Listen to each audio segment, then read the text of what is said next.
তোমরা যারা ফেসবুকে পোস্টার প্রেজেন্টেশন করতে চাও আমাদের গ্রুপে জয়েন করতে পারো। ফেসবুকে ক্লাস 6 to 9 পোস্টার প্রেজেন্টেশন লিখে সার্চ করলেই আমাদের গ্রুপ পেয়ে যাবে। আমাদের এই গ্রুপে জয়েন হয়ে তোমার ক্লাসের সকল বিষয়ের পোস্টার অন্য সবার সাথে শেয়ার করতে পারবে। আসসালামু আলাইকুম প্রিয় শিক্ষার্থীরা, কোর্সটিকায় আজকে আমি আলোচনা করব তোমাদের ইংরেজি বই থেকে অ্যাক্টিভিটি 5.3.3 নিয়ে। এই কাজটি রয়েছে মূল বইয়ের 72 নম্বর পৃষ্ঠায়। চলো দেখে নিচ্ছি যে এখানে আমাদেরকে ঠিক কী করতে হবে। লেখা রয়েছে read the following sentences in pairs group, অর্থাৎ দলগতভাবে বা জোড়ায় জোড়ায় নিচের বাক্যগুলো পড়ো। They are not logically and chronologically organized. এই বাক্যগুলো যৌক্তিকভাবে বা নিয়মতান্ত্রিকভাবে সাজানো নেই।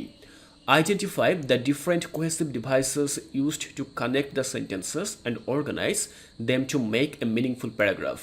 এখানে যে বাক্যগুলো রয়েছে সেখানে যে কোহেসিভ ডিভাইসগুলো ব্যবহার করা হয়েছে যা প্রতিটি বাক্যকে কানেক্ট করে সেগুলোকে তুমি আইডেন্টিফাই করো বা শনাক্ত করো এবং তারপরে organise them to make a meaningful paragraph. সেগুলোকে তুমি সাজাও যাতে করে একটি অর্থবোধক প্যারাগ্রাফ বা অনুচ্ছেদ হতে পারে। Follow the structure of a paragraph while organizing the sentences. একটি প্যারাগ্রাফে যে সকল স্ট্রাকচারগুলো থাকে বা যে সকল কাঠামোগুলো থাকে সেগুলো অনুসরণ করো যখন তুমি এই সেন্টেন্সগুলোকে অর্গানাইজ করবে। দেখো, এই হচ্ছে মূলত আমাদের নির্দেশনা। তো শিক্ষার্থীরা, আমরা আমাদের নির্দেশনা এখান থেকে পড়ে নিলাম। তোমরা এখানে একটি প্যারাগ্রাফ দেখতে পাবে, এই যে প্যারাগ্রাফ এটি। এখন বিষয় হচ্ছে যে এই যে প্যারাগ্রাফের লাইনগুলো রয়েছে এই লাইনগুলো মূলত লজিক্যালি সাজানো নেই, অর্থাৎ প্রথম লাইন হয়তো পরে দেওয়া হয়েছে, আবার পরের লাইন হয়তো আগে দেওয়া হয়েছে, এরকম বাক্যগুলোকে এলোমেলো করা হয়েছে, অনেকটা আমরা যেভাবে রিঅ্যারেঞ্জ করি সেরকম। তো আমাদেরকে কি করতে হবে, এখান থেকে বাক্যগুলোকে খুঁজে খুঁজে সঠিক বাক্য খুঁজে খুঁজে আমরা লজিক্যালি সাজাবো যে এই বাক্যটির পরে এই বাক্যটি হবে, তারপরে অন্য বাক্যটি হবে, এবং এভাবে আমরা একটি প্যারাগ্রাফ দাঁড় করাবো যাতে করে সেই প্যারাগ্রাফটি একটি মিনিংফুল রূপ ধারণ করতে পারে।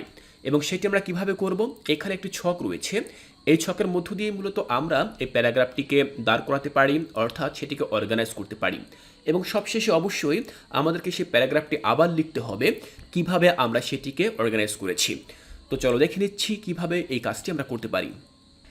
শিক্ষার্থীরা, আমরা ঠিক এমন একটি ছক তৈরি করব, অথবা আমাদের মূল বইয়ে যে খালি জায়গা রয়েছে সেখানেও লিখতে পারি, কিন্তু সেখানে জায়গা খুবই সংকীর্ণ, খুবই ছোট, তাই তোমরা তোমাদের খাতায় এই ছকটি তৈরি করবে। যাই হোক, আমরা প্রথমে দেখে নিচ্ছি ইন্ট্রোডাকশন। ইন্ট্রোডাকশন কি নিয়ে লেখা থাকে, দ্য টপিক সেন্টেন্স, অর্থাৎ একটি প্যারাগ্রাফের ইন্ট্রোডাকশনে মূলত টপিক সেন্টেন্স লেখা থাকে। তো সেখানে 1 নম্বর যে বাক্যটি, সে বাক্যটি হচ্ছে Prasun's bird teacher has played an important role in his life by teaching him valuable life lesson and being a faithful companion. তো এটি হচ্ছে আমাদের প্যারাগ্রাফের প্রথম বাক্য, আমরা খুঁজে নিয়ে লিখে দিলাম। তো এখানে আমরা যে কোহেসিভ ডিভাইসটি পাই সেটি হচ্ছে অ্যান্ড হচ্ছে এখানে কোহেসিভ ডিভাইস। তো এখানে যে অ্যান্ড ব্যবহার করা হয়েছে, কেন ব্যবহার করা হয়েছে, তার উদ্দেশ্য কি, পারপোজ কি, সেটি আবার আমাদেরকে এখানে লিখতে হবে।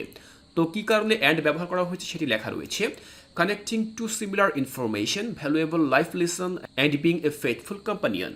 তো এখানে মূলত দুইটি ইনফরমেশনকে কানেক্ট করার জন্য বা সংযুক্ত করার জন্য অ্যান্ড ব্যবহার করা হয়েছে। আমরা পরবর্তী যে বাক্য সেগুলো এখন দেখে নেব। সেখানে রয়েছে বডি। তো বডিতে যেই প্যারাগ্রাফগুলো ব্যবহার করা হয়ে থাকে সেখানে আমরা মূলত কী পাই, দেখো, the supporting details to establish the topic sentence, অর্থাৎ টপিক সেন্টেন্সকে এস্টাবলিশ বা প্রতিষ্ঠিত করার জন্য আমরা এখানে সাপোর্টিং ডিটেলস বা বিস্তারিত বিভিন্ন লেখা দেখতে পাই। তো সেখানে দ্বিতীয় যে বাক্যটি আমরা অর্গানাইজ করতে পারি সেটি হচ্ছে firstly the bird has shown him the importance of patience through the long and laborious process of building nest. তো এখানে 2 নম্বর বাক্যে আমরা এটি লিখতে পারি এবং এখানে আমরা ফার্স্টলি নামে কোহেসিভ ডিভাইস পাই। দেখো, এই বাক্যের প্রথমে যে শব্দটি ফার্স্টলি, এটি হচ্ছে মূলত কোহেসিভ ডিভাইস। এখন এই কোহেসিভ ডিভাইসটি আমরা যে ব্যবহার করেছি, কেন ব্যবহার করেছি, to signal the beginning of a sequence or list of points, অর্থাৎ আমরা যে পয়েন্টগুলো ব্যবহার করব বা যে সিকুয়েন্সগুলো ধারাবাহিকভাবে আসবে তার বিগিনিং, ফার্স্টলি দিয়ে তার বিগিনিং বা শুরুটা আমরা উল্লেখ করেছি। তো এইভাবেই মূলত এখানে এই উদ্দেশ্যটা আমরা বর্ণনা করলাম। এরপরে 3 নম্বর যে বাক্যটি সেখানে আমরা দেখতে পাচ্ছি লেখা রয়েছে secondly the bird has taught him the value of hard work by tirelessly searching for food and looking after its young. তো এখানে আমরা 3 নম্বর যে বাক্যটি দেখতে পাচ্ছি সেখানে সেকেন্ডলি হচ্ছে আমাদের কোহেসিভ ডিভাইস। তো কেন কোহেসিভ ডিভাইস হিসেবে এখানে সেকেন্ডলি ব্যবহার করা হয়েছে? The continuation of a sequence or list of points, অর্থাৎ যে সকল পয়েন্টসগুলো ব্যবহার করা হয়েছে আমাদের গল্পে, সেগুলোর যে ধারাবাহিকতা আমি রক্ষা করে সামনের দিকে এগিয়ে চলছি, এটি বোঝানোর জন্যই মূলত সেকেন্ডলি ব্যবহার করা হয়েছে। পরবর্তীতে 4 নম্বর যে বাক্যটি সেটি হচ্ছে thirdly, the bird has demonstrated to him the importance of being adaptable by adjusting it behaviour according to different situations. তো এই বাক্যে আমরা যে কোহেসিভ ডিভাইসটি পাই সেটি হচ্ছে থার্ডলি। তো থার্ডলি আমরা কেন ব্যবহার করি? এটি অনেকটা ওরকমই যে আমরা যে পয়েন্টগুলো ব্যবহার করি তার ধারাবাহিকতা রক্ষার জন্য। এখানে লেখা রয়েছে to signal the next point in a sequence or list, অর্থাৎ আমরা যে একটি ধাপ থেকে পরবর্তী ধাপে যাচ্ছি সেটিকে সিগন্যাল দেওয়ার জন্য বা সংকেত প্রদান করার জন্য সাধারণত থার্ডলি এই কোহেসিভ ডিভাইস ব্যবহার করা হয়।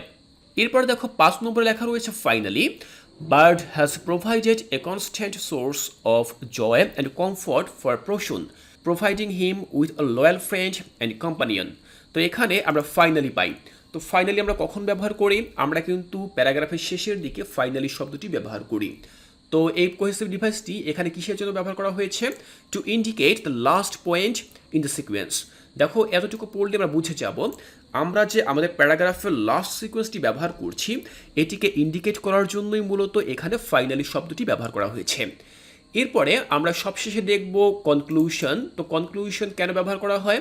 কারণ দ্য কনক্লুডিং সেন্টেন্সেস, অর্থাৎ বাক্যগুলোকে পরিপূর্ণরূপে শেষ করার জন্য কনক্লুশন বা উপসংহার ব্যবহার করা হয়। তো এখানে আমরা যে বাক্যটি আনতে পারি সেটি হচ্ছে overall Prasun's bird teacher has been an exceptional role model, imparting essential life skills and providing him with unwavering companionship। তো আমরা এখানে 6 নম্বর বাক্যটি দেখে নিলাম। এখানে আমরা যে কোহেসিভ ডিভাইসটি পাই সেটি হচ্ছে ওভারঅল। তো এই ওভারঅল কোহেসিভ ডিভাইসটি এখানে কেন ব্যবহার করা হয়েছে? To summarize the main points discussed in the text, অর্থাৎ এই টেক্সটে যে মেইন পয়েন্টগুলো আমরা ব্যবহার করেছি সেই সবগুলো পয়েন্টকে একত্রিত করে আমরা যখন সামারাইজ করব বা সেটিকে যখন আমরা সারাংশে টেনে আনব তখনই মূলত আমরা ওভারঅল এই কোহেসিভ ডিভাইসটি ব্যবহার করে থাকি। তো শিক্ষার্থীরা এভাবেই মূলত আমরা অর্গানাইজ করলাম বাক্যগুলোকে। তো এরপরে আমাদেরকে কি করতে হবে? আমাদেরকে একটি ফাইনাল প্যারাগ্রাফ উপস্থাপন করতে হবে। দেখো ফাইনাল প্যারাগ্রাফটি আমি উপস্থাপন করেছি এখানে। তো এটি আর আমি তোমাদেরকে এখন পড়ে শোনাচ্ছি না, এটি আমি এখানে যে 1 2 3 দেখো এই যে বাক্যগুলো আমি এই ছকে উল্লেখ করেছি, প্রথম বাক্য, দ্বিতীয় বাক্য, তৃতীয় বাক্য, এরপর চতুর্থ বাক্য, এরপর রয়েছে পঞ্চম এবং ষষ্ঠ বাক্য। এই বাক্যগুলোকে তোমরা জাস্ট ধারাবাহিকভাবে একটির পর একটি লিখে দিবে, তাহলেই কিন্তু তোমরা ফাইনাল প্যারাগ্রাফটি পেয়ে যাবে। এই হচ্ছে মূলত আমাদের কাজ। তো শিক্ষার্থীরা আমি আশা করছি এখান থেকে তোমাদের বুঝতে আর কোনো অসুবিধা নেই। এর পরবর্তী ক্লাসে আমরা চলে যাব পরবর্তী অ্যাক্টিভিটি 5.3.4-এ। এখানে যে কাজটি থাকবে সেই কাজটি আমি তোমাদেরকে খুব সহজভাবে বুঝিয়ে দেব। তাই এর পরবর্তী ক্লাসটি দেখার আমন্ত্রণ জানিয়ে আজকের এই ক্লাসটি এখানেই শেষ করছি।